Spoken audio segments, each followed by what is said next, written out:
Okay, so morning reflection. I was going for the walk with Ñāṇiko and Ajahn and Doug and Sarah, and Ñāṇiko had this thing. Okay, let's do stream of consciousness poetry. So walking, and you just try to speak your mind as you're walking, and make it into a poem. And thought sometimes that's kind of like what this morning reflection is like. You just try to tap into whatever your stream of consciousness is.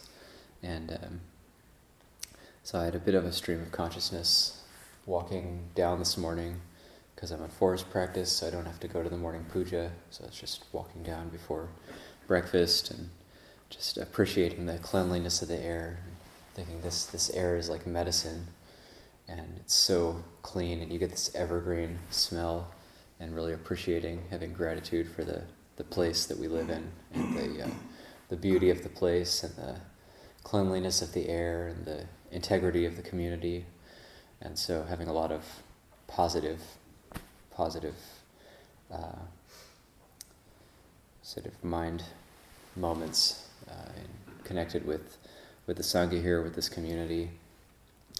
And also thinking that it's important that like we direct our mind to the wholesome, because then we can start to notice those things. So I could have been walking down like, oh, why didn't this person do that? Why didn't this person do that? And oh, we've got all this work to do, and we've got all this work to do at the workshop, and we're gonna get the forestry done, and got to go to the dump, and I hope everything gets done, and then I wouldn't have noticed, well, the air is like medicine, the evergreen smell, the positive aspects, because I would have been directing my mind to the unwholesome. So when the Buddha was asked if there's one quality that is necessary for progress and development along the path, the Buddha said there is one quality, and it's yoniso manasikara, it's wise attention. And if there's one quality that leads to degeneration and loss, what's that? That's ayoniso manasikara, which is attention directed towards the unwholesome or unwise attention. And so yoniso manasikara, that's the wise attention, and always curbing the mind, steering the mind to wholesome mental fabrications, wholesome sankharas.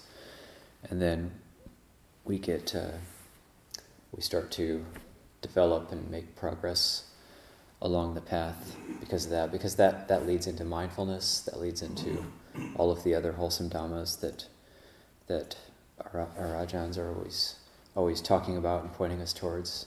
But it's easy to forget in daily life as we just go about our day. It's easy to forget these things and not quite internalize them. And also Luang Por was talking yesterday about just internalizing the reflections, the 5 subjects for frequent recollection, just internalizing it and seeing it happening everywhere, rather than being a chant that we do or something we just reflect on in our meditation, because it's always happening all the time. Aging and change is always happening. Death is always happening all around us. Birth is happening all around us. Birth and death all the time. The deer, I noticed a very pregnant deer walking around near the log cabin a couple days ago, and then this morning walking down and seeing the same deer but not pregnant. And so having given birth at some point, right, at some time in the last couple days, and there's a little baby deer probably sitting there somewhere. They come down, usually they seem to give birth near the kutis because they feel safe there. Mountain lions won't come near and hunt them out there. So birth happening, death happening. Spring is like birth, fall, winter, that's like death.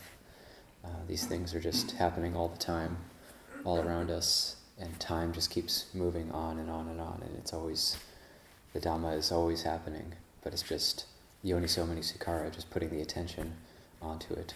It's very important.